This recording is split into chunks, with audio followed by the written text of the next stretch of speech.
उद्देश्य से निकल के अपने एक बुजुर्ग, एक ऐसे दंपत्ति थे जो उनको बहुत मानते थे, बोले आज रात को आपके घर पर रुकने आए। सब वो हैरान, बोले जिनको हम भगवान का स्वरूप मानते हैं वो स्वयं हमारे घर पे आ गए सोने के लिए। गरीब थे बहुत, तो जो भी कुछ खाने का संसाधन था उनको दिया, उनको भोजन लग किया, एक तरह से भोग चढ़ाया उनको, और एक चारपाई थी, उस चारपाई पर उनको सुलाया, बाकी दोनों जमीन पर सो गए। उस दिन रात को जैसे जैसे आधी रात बीतने के बाद नीम करौली बाबा कराहने लगे, बहुत आवाज आने लगी जैसे कि उनको बहुत मार रहा हो, बहुत पीट रहा हो।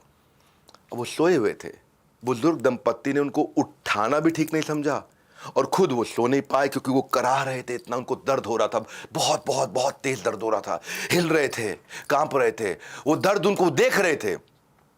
तो जब वो सुबह उठते ही नीम करौली बाबा ने धीमे से इस कंबल को आराम से लपेटा। आराम से लपेटने के बाद बुजुर्ग दंपत्ति को दे दिया, बोला इसे गंगा में प्रवाहित कर देना, कंबल खोल के मत देखना।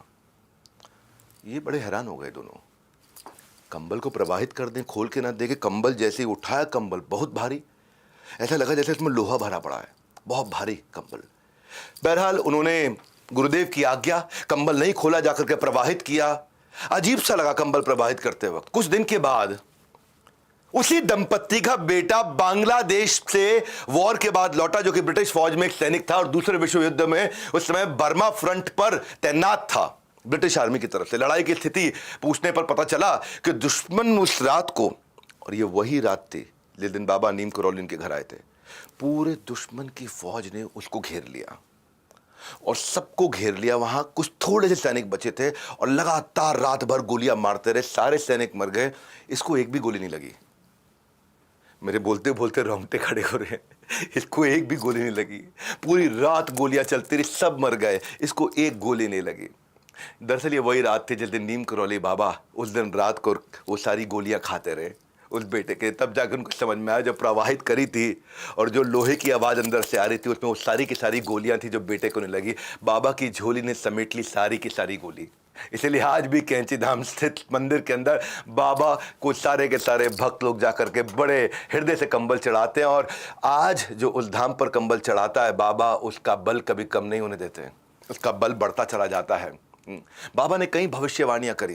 बाबा के बारे में वो इतने सिद्ध पुरुष थे कि प्रयागराज में गंगा में डुबकी मारते थे और हिमालय से निकलते थे, हिमालय में जाकर के अप्रकट होते थे, तो फिर उसके बाद हरिद्वार से बाहर निकलते थे और वो जो कह देते थे वो होता था। एक बार दिल्ली में बिरला मंदिर के अंदर अपनी कुटिया में विश्राम कर रहे थे और हनुमान जी को याद किया करते थे। बाहर दरवाजे पे कुछ बांग्लादेशी आए और बांग्लादेशियों के अब मैसेज अंदर पहुंचा कि महाराज आपसे कुछ मिलना चाहते, बांग्लादेशी लोग आए हैं। तो महाराज ने वहां पे एक संदेश भेजा, बाबा नीम करौली ने संदेश भेजा, जिसका भाई जेल में हो उसको बोल दो अंदर आ जाए। थोड़ा अजीब सा लगा सुनने में जरा बात को, तो सारे हैरान हो गए कि जिसका भाई जेल में हो वो अंदर आ जाए।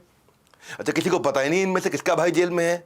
तो एक आदमी ने बोला मेरा भाई जेल में है, मेरा भाई पाकिस्तान के अंदर जेल में है। तो वो जो बोला उसने कि मेरा भाई जेल, उसको अंदर ले जाया गया। तो बाबा ने कहा कि भाई तुम्हारा भाई दुश्मनों की कैद से जल्दी बाहर आएगा और तुम्हारे देश का सबसे बड़ा शहंशाह बनेगा।